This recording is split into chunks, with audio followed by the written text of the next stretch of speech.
And the sons of the prophet said to Elisha, "See now, the place where we dwell with you is too small for us. Please let us go to Jordan, and let every man take up a beam from there, and let us make there a place where we may dwell." And so he answered, "Go." It's interesting to understand that not long before this happened, Elijah had called out to God. He was running from Jezebel. And he said, they've tore down the altars, they've killed the prophets, and he said, "I'm the only one left." And then, just a short time later, you got all these young men who are studying God's Word. Elisha is probably teaching them, and they're learning there, and there's so many of them that they don't have a space big enough for them to stay.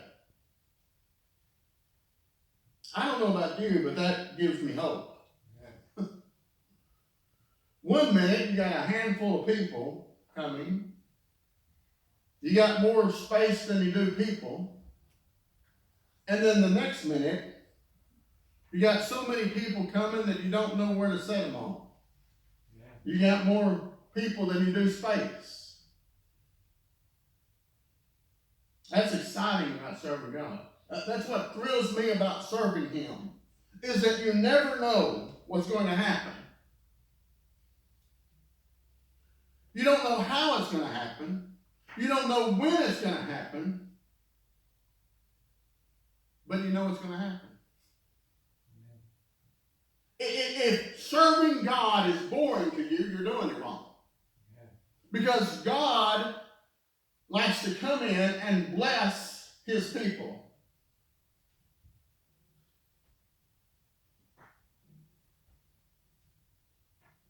And this is all happening while Israel is still rebellious towards God. The environment hasn't changed.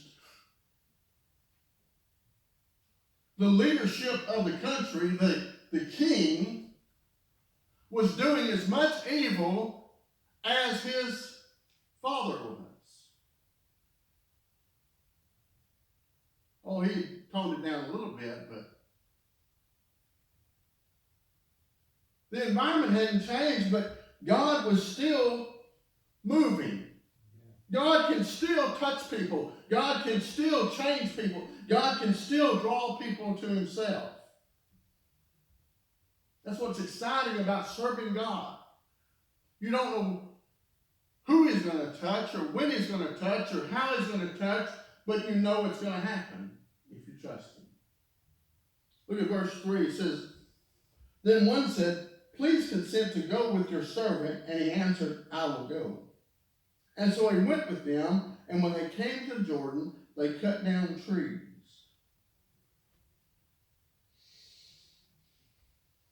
Now he was asked to go with them, and he could have made all kinds of excuses.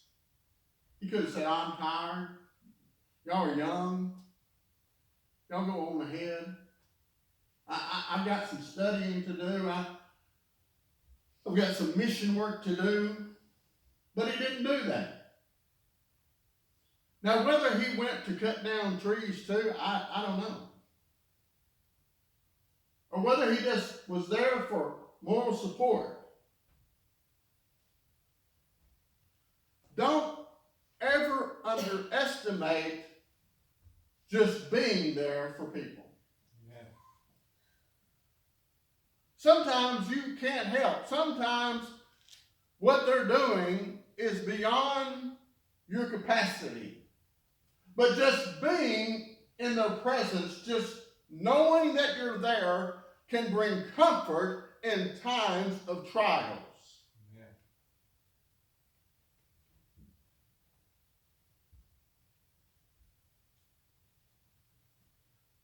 Now, as soon as they got there, they began to cut down trees. Now, I don't know about you, but I'm the kind of person that if I have a task to do, and I know I need to do it, I want to do it, I want to get it done, and then I can rest. Because if I don't, my mind is going to be staying on that task until I get it done. Yeah. I'm going to be thinking about how to do it. I'm going to be worrying about if I'm going to get it done. My mind is just going to go nuts. And so I applaud these people for getting up and going to do it. I mean, I've been on jobs, I'm sure you have too, where you have so many meetings about the job that you don't get the job done.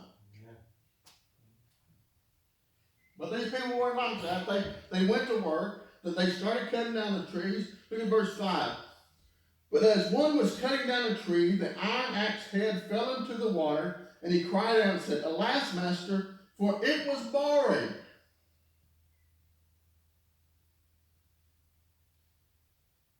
Now, I told you I just applauded those people for getting right to work.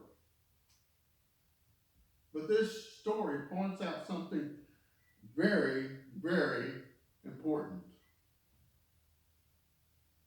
And it applies to every area of our life. But I want to apply it to our spiritual life. We know what the job is. They knew what the job was. They needed a place to stay. And they knew how to accomplish that. They cut down these trees, get this lumber, and build these places to live, to stay at. We know what the job is too spiritually. We know that we're supposed to be winning people to Christ. We know our job is missions. Our job is to evangelize. Our job is to teach people about Jesus. We know that. We also know that time is limited. And what I mean by that is you don't know how long you're going to be here. You just don't. And the other side of that is we don't know when we're speaking to somebody how much time they have. So we know time is limited. But we must be prepared when we go out every day. We must be ready to share the good news. But we must know about the good news we're sharing. If this guy would have took the time to check the handle to make sure that the axe head was on good, he may have not had this problem. But he was so ready to get to work. Maybe he felt the pressure of all these other people doing it. But this not happening probably caused the axe head to come off.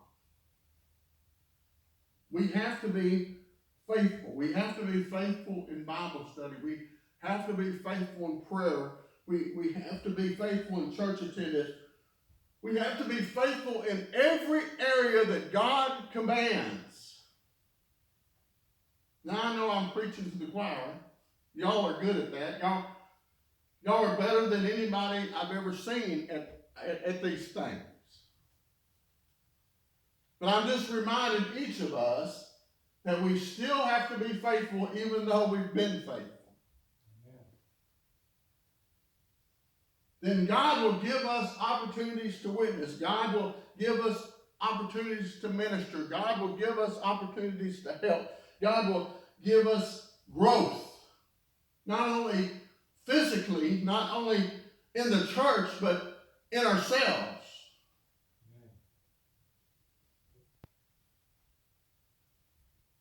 He cried out that the axe is borrowed. Everything we have, doesn't matter what it is borrowed from God. The time we have That's borrowed from God. The gifts we have, that's borrowed from God. The talents we have, that's borrowed from God. The wealth we have is borrowed from God. The health we have is borrowed from God. The air that we just breathe, that was borrowed from God. We came into this world without anything and will go out of this world without anything except for what God has given us. Verse 6. So the man of God said, where did it fall? And he showed him the place, and he cut off a stick and threw it in there, and he made the iron float. And therefore he said, pick it up for yourself. And he reached out his hand and took it. Now here's where it gets really personal. We can try accomplishing things on our own. And sometimes on your own you can even be successful.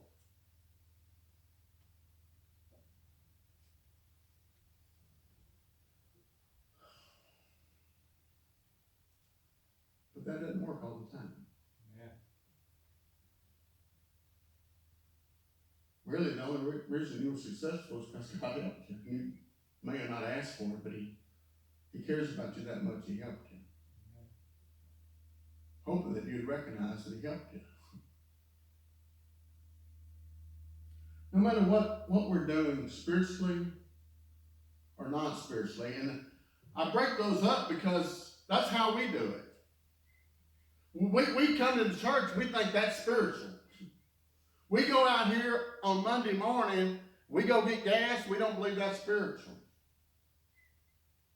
We wash the dishes, we don't believe that's spiritual. We vacuum, we don't believe that's spiritual. We mow the grass, we don't really understand that spiritual. There's a lot of things in life that we separate the two. But the truth is, everything we do has spiritual ties to it. Yeah. It has spiritual significance. Whether you're witnessing to somebody, or working in your garden, or working on your vehicle, or doing chores around or in the house, it's all tied together.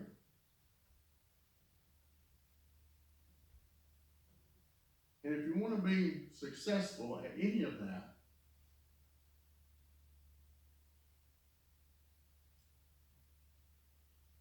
you have to work in cooperation with God. Gary taught me that. One time we were working on something and I wasn't, because I wasn't smart enough to even think about it, but Gary was working on something and he was struggling. John, who was very knowledgeable in what we were doing, he was struggling. We were all, well, like I said, they were struggling. I was just a bystander. But then all of a sudden, Gary goes, here's what we do. And it worked. We got it done, we got it accomplished. Everybody's going their own way, and I'm standing up doing it. I said, how did you do that? He said, I asked God to help. Yeah. And it just popped in there. That's working with God in everything we do.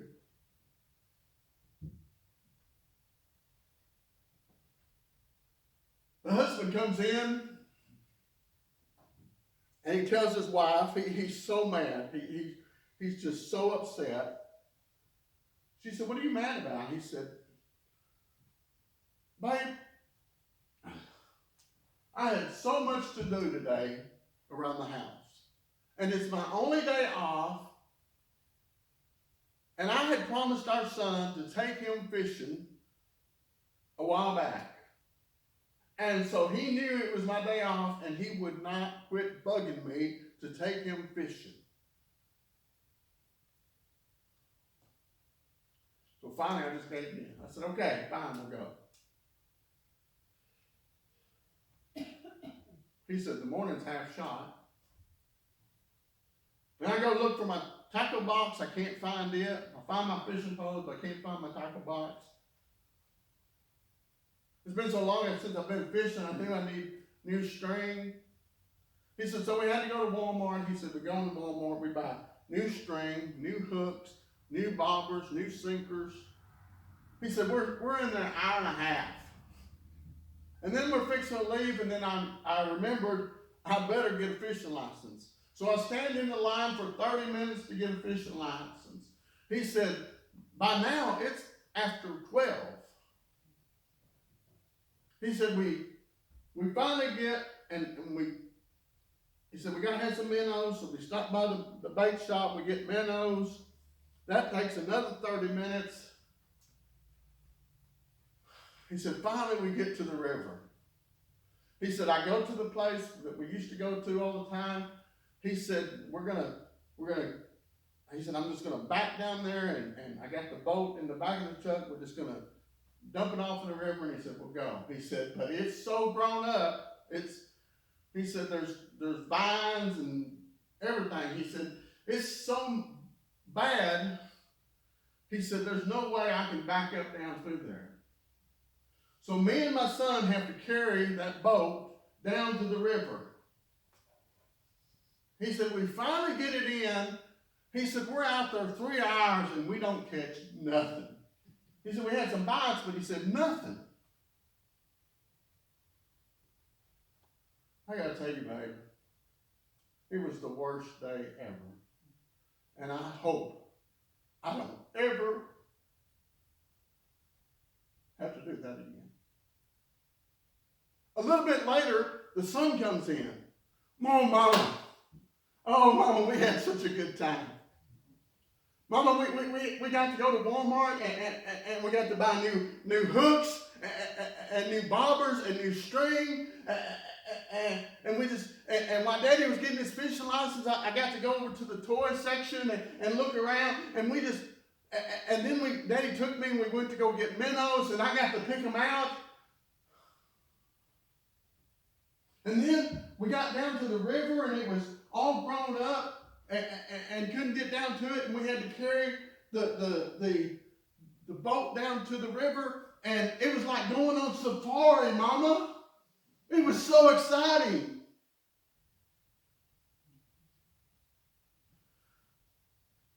But the best part, Mama, was I got to spend 3 hours with Daddy. Just being him. It was the best day. I can't wait to do it again. Yeah. I wonder, in our relationship with God, are we like the dad who complains about every little hiccup, every little trouble, every little valley?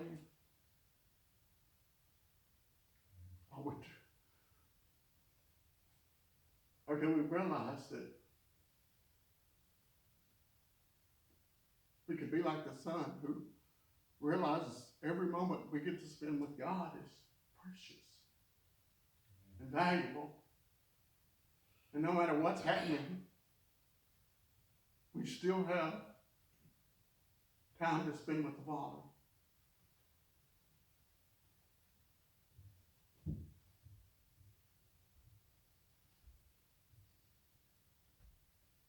When we involve God in our everyday events in our life, it will be a little different turnout than when we don't. We go to wash dishes. We let them pile up. We go to wash dishes, and then we realize we don't have no dish soap. Or we work on something. These guys don't know what I'm talking about here. And the only tool that will fit is a 10 millimeter. And you go looking for the 10 millimeter, and the only thing you can find is 20 of the 13 millimeters. Aggravating. Upsetting. But when we involve God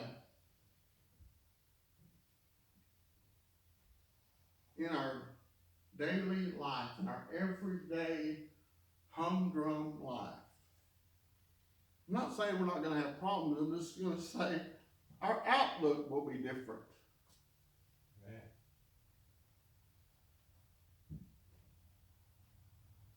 If you notice, he cuts a stick and he throws it in the water.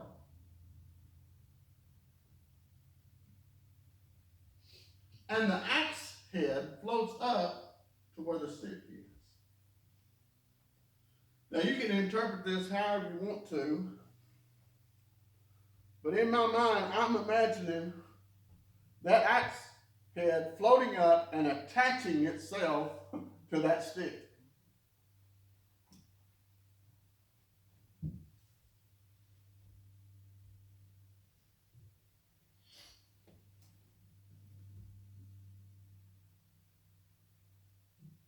What's the application here?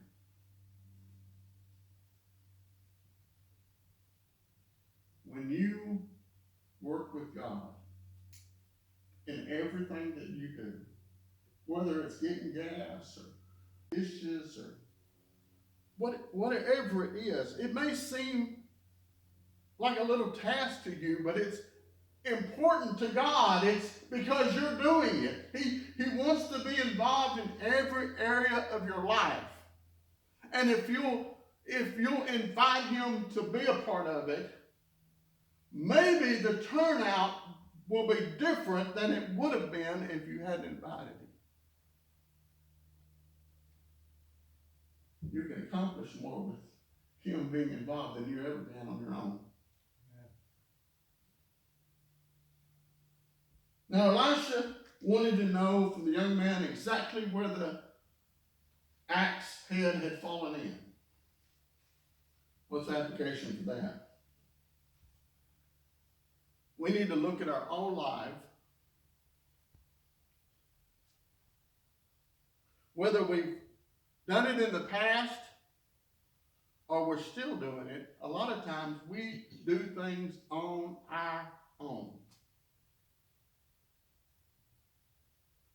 And we need to take some time with God and say, okay, God, you show me all the times I've tried to do it on my own.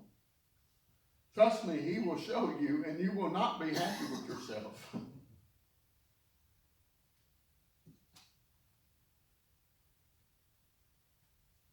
And then you say to God, God, forgive me. And help me to do better. You guide me, you teach me, you train me, you help me. And I will pay attention. We're going to have a song of invitation.